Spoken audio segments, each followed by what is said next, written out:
Auto common করবে আর কি, ঘুরি ঘুরি ওই রকম আসবে। এখন দেখেন এটা আসছে না, 3টে বোর্ডে আসছে। কটা বোর্ডে? 3টে বোর্ডে। 20 সালে 2টে বোর্ডে আসছে। আবার 15 বোর্ডে না দিনাজপুরে কিন্তু এখন আসে নাই। যদি আসে উইদাউট ক্লু হচ্ছে সেকেন্ড পেপারের যে উইদাউট ক্লু, মানে ক্লু কোনো দেওয়া থাকবে না, তোমাকে বসাইতে হবে।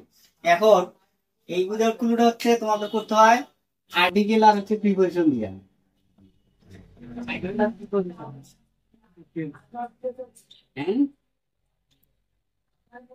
আর্টিকেল আর প্রিপোজিশন দিয়ে এটা এগুলো পূরণ করতে হবে, অন্য কিছু না। কিন্তু এটা পূরণ করতে হবে আর্টিকেল এবং প্রিপোজিশন দিয়ে। আর্টিকেল তো ক্লাস অনেক করছি না? আর্টিকেল কখন কোথায় বসে এটা জানেন?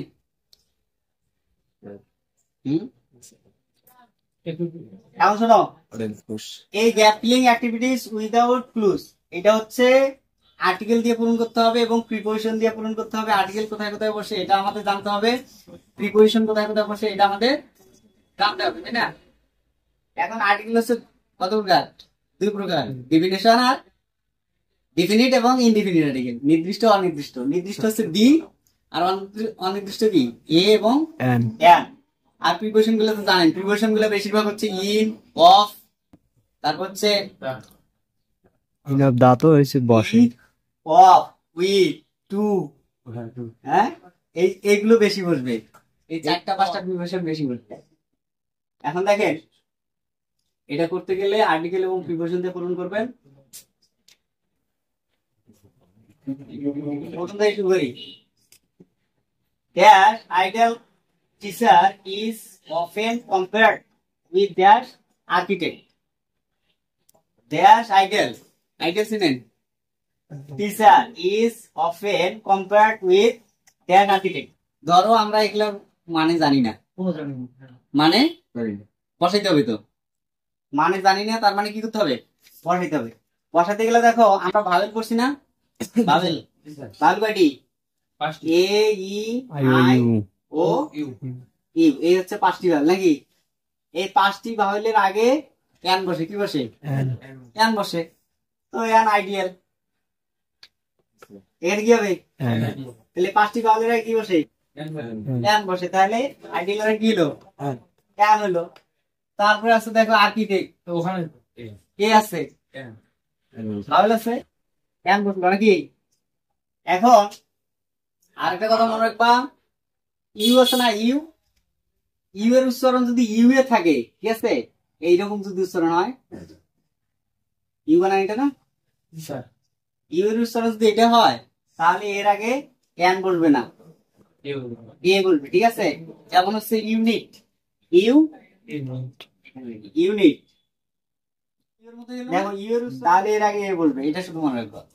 তারপর যদি বলি ইউনিভার্সিটি, ইউনিভার্সিটি, ইউনাইটেড, হ্যাঁ ইউনাইটেড, তাহলে দেখো এ বসতেছে ওগুলোতে। আর যদি ইউ এর উচ্চারণ যদি আর মতো হয়, হ্যাঁ কিসের মতো হয়?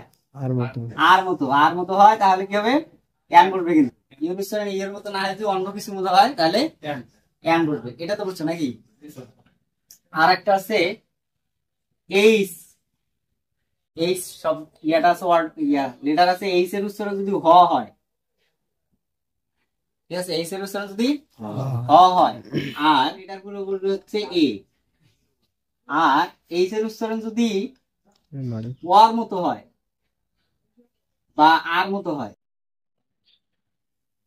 ওয়া বা আর মতো হয়, তখন কি বলবে? যদি বলি হর্স, হর্স হ হয়েছে না উচ্চারণ, তাহলে কি বলবে? এ। যদি বলি অনেস্ট, এই যে অনেস্ট, এটা অনেস্ট না কিন্তু অনেস্ট, তাহলে কি হবে? এন। আবার ওই যে আবার বলি না, আবার মানে ঘন্টা, এটা কি ভর উচ্চারণ হয়েছে না, আ উচ্চারণ হয়েছে, তাহলে কি বলবে? এন। এন। এইটুকু শুধু মনে রাখবেন।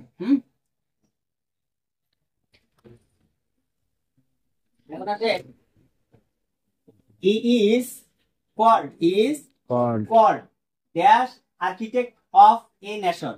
Of a nation. অর্থ আমরা কিছু জানতেছি না, অর্থ আমরা কিছু জানতেছি না। তাহলে he is called dash architect of a নেশার। এখন বলেন যে যেটা সূত্রে বলে সেটা হচ্ছে কি, একটা মানুষকে যদি তুমি একদিন দেখার পর দ্বিতীয়বার আরেকদিন দেখো, বলছিলাম মনে হয় গল্পটা, দ্বিতীয়বার আরেকদিন দেখলে পরিচিত মনে হয়। পরিচিত হলে কি হয়ে যায়? নির্দিষ্ট। পরিচিত হলে কি হয়? নির্দিষ্ট। আর নির্দিষ্ট হলে তারপরে কি বসে? ডি বসে। তারপরে কি বসে? একটু আগে আর্কিটেক্ট পরিচিত হয়েছে, বুঝছে কিনা? আর্কিটেক্ট একটু আগে দেখছি না, পরে এসে দেখো আর্কিটেক্ট দেখা হয়েছে আরেকবার, দেখা হয়েছে। নির্দিষ্ট হয়ে গেলে কি বলবে? ডি বলবে। এখন আরেকটা ঘটনা আছে শোনো, আরেকটা ঘটনা শুনো, এটা ঠিক ছিল। ওই যে বলছিলাম তোমাদের ডির একটা শব্দ পরে বা দুটো শব্দ পরে অফ আছে, ভালো করে দেখেন। এই যে অফ আছে দেখছেন, অফের আগে যদি কি থাকে? ফাঁকা থাকে তাহলে ডি যদি থাকে তাহলে এখানে ফাঁকা থাকলে অফ করবেই, করবে। তাহলে এইটা সূত্র। আবার হচ্ছে পরিচিত। পরিচিত যতবার ততবার কি, যতবার পরিচিত ততবার কি। এই আর্কিটেক্ট যেখানেই পাবো, আরো আরো যদি নিচে আরো পাও, ওর আগে ডি বসাবে। কি বসাবে? ডি বসাবেন। যতবার পরিচিত ততবার ডি। আরেকটা সূত্র হলো অফ এবং ডির মধ্যে একটা সম্পর্ক থাকে, মোটামুটি 99% এরকম ভাবেই বসে, ঠিক আছে। এখন আসে ইজ দ্য লাইট। এখন দেখেন is the light dash learning, dash learning. এখন বলেন is the light dash learning না? অফ হবে স্যার। এই যে আগে পিছে দেখতে হবে, শূন্যস্থানের আগে আগে পিছে দেখতে হবে। আগে পিছে দেখো, এই যে ডি দেখছো, কাহিনী ঘটান, কাহিনী ঘটাইতেছে। জি স্যার। কাহিনী এইভাবে ঘটবে। তাহলে is the light of learning and makes the illiterate people and the citizens আবার continue.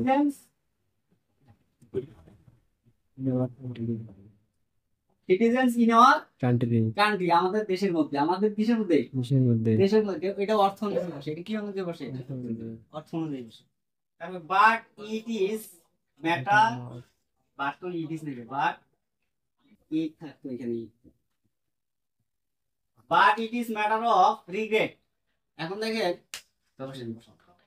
But it is matter of regret.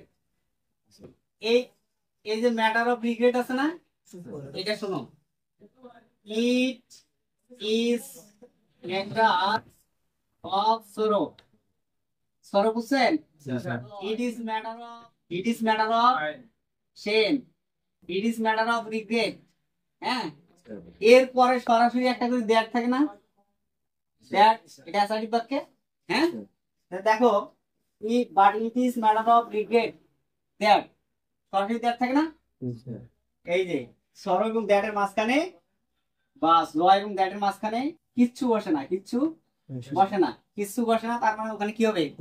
Close হবে। এইরকম কিছু শব্দ আছে যেগুলো মানে আর্টিকেলও করবে না, কি করবে না, করবে না, ঠিক আছে। এটা বুঝছো? তাহলে but it is matter of regret that, সরাসরি দ্যাট আসে। এই যে এরকম লাইন, এরকম কিছু শব্দ আছে, এরকম শব্দ। তাহলে এখানে কি হবে? ক্লোজ হবে, আর্টিকেলও না, প্রিপজিশনও না। That the teacher are not held in due respect, in their due respect. এখানেও কিছু বলবে না। কেন বলবে না? আর্টিকেলও বলবে না, প্রিপজিশন তো দেওয়াই আছে। প্রিপজিশন কি আছে? দেওয়াই আছে। এগুলো কিছু ওয়ার্ড আছে, এই যে এরকমই, in due respect, তারপর আছে ইন অর্ডার। ইন অর্ডার একটু পরে পাওয়া মনে আছে, ইন অর্ডার আছে, ইন অর্ডার। তাহলে এইখানে তো আর কিছু বুঝতেছে না, বুঝতেছে? ইন অর্ডার এটা কিন্তু ফ্রেজ, একটা প্রিপজিশনাল ফ্রেজ। তাহলে এইখানে ইন ডিউ রেসপেক্ট, এটাও একটা প্রিপজিশনাল ফ্রেজ, প্রিপজিশনাল ফ্রেজ বলে। এর মাঝখানে কোনো আর্টিকেলও বসে না, প্রিপজিশন বলে। প্রিপজিশন তো দেওয়াই থাকে, প্রিপজিশন দেওয়া থাকে। তাহলে in due respect in our society. দেখেন প্রশ্নের মধ্যে বলছিলাম যে প্রশ্নের মধ্যে কমন করে, প্রশ্নের মধ্যে কমন করে বলছিলাম না, প্রশ্ন খুঁজবা। দেখো আগের বাক্যের এই যে ইন্ডিয়া, দেখো in our country, in our society, common. ভালো করে বুঝে নাও, মানে একটু খেল, সোসাইটি আর কান্ট্রি, কিন্তু সব ঠিক আছে, সব ঠিক আছে। পরের লাইনে আসো, they lead a humble life in in midst of, এই যে সূত্র একটাতে কয়টা পাইতেছেন, এলে কিন্তু বোর্ডে আসা, আমার বানানো না, এটা একদম বোর্ড বিশ্বাস যশোর বোর্ড ইয়ে বোর্ড সব এটা আসা। তাহলে অফ আসলো নাকি, still they keep the light, এই যে The light of পাইতেছেন। this তারপর আসেন এডুকেশন বার্নিং, এই দেখেন একটু আগে পড়াইলাম, হ্যাঁ ইন অর্ডার পড়াইছি, ইন অর্ডার, ইন অর্ডারের পর টু বসে কিন্তু সবসময়, এখানে যদি ফাঁকা দেওয়া থাকতো স্যার উপরেরটা দা বসে দেন। তাহলে in order to, in order কে তো টু, এখানে ফাঁকা দিলে কে তো ইন অর্ডার টু, বুঝছেন? তাহলে ইন অর্ডার পর্যন্ত দেওয়া থাকলে এখানে ফাঁকা থাকলে টু বসাবে, in order to, due to, due to এরকম থাকে অর্ডার সিরিজ। তারপর হচ্ছে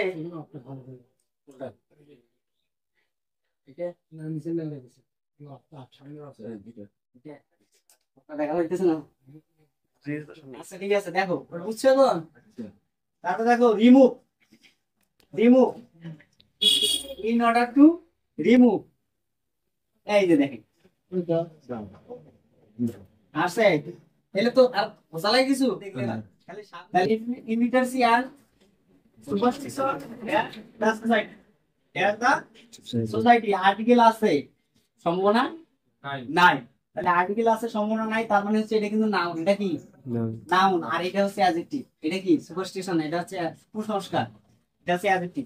অ্যাডজেক্টিভ এবং নাউনের মাঝখানে কখনোই আর্টিকেল বসে না, যেমন অ্যাডজেক্টিভ হচ্ছে গুড, এটা হচ্ছে বয়, যদি এখানে দেয় যে কি বসাবে গুড বয়, অ্যাডজেক্টিভ এবং আর্টিকেলের মাঝখানে নাউনের মাঝখানে কখনোই আর্টিকেলও বসে না, প্রিপজিশনও বসাইতে পারবেন কিন্তু ভুল হবে, বসাইতে পারবেন কি হবে ভুল হবে, কিন্তু অ্যাডজেক্টিভের আগে আর্টিকেল বসানো যায় যদি অ্যাডজেক্টিভের পর একটা নাউন থাকে, অ্যাডজেক্টিভের পর একটা কি থাকে নাউন থাকে, অ্যাডজেক্টিভের আগে আর্টিকেল বসাইতে পারবেন না কখনোই না, অ্যাডজেক্টিভের আগে আর্টিকেল বসাইতে পারবেন না যদি না একটা নাউন থাকে, যদি অ্যাডজেক্টিভের পরে এখানে ফুল স্টপ দেওয়া থাকতো গুডের সাথে, তাহলে আর্টিকেল বসাইতে পারবেন না, সেটার সাথে যদি একটা নাউন থাকে তাহলে পারবেন, অ্যাডজেক্টিভ এবং নাউনের মাঝখানে কখনো আর্টিকেল বসাইতে পারবেন না, এটা বুঝছেন তো মোটামুটি কখনোর কাছাকাছি না, এটা যদি আসে,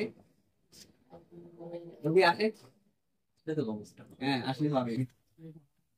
আচ্ছা ঠিক আছে আরেকটা দেখবো।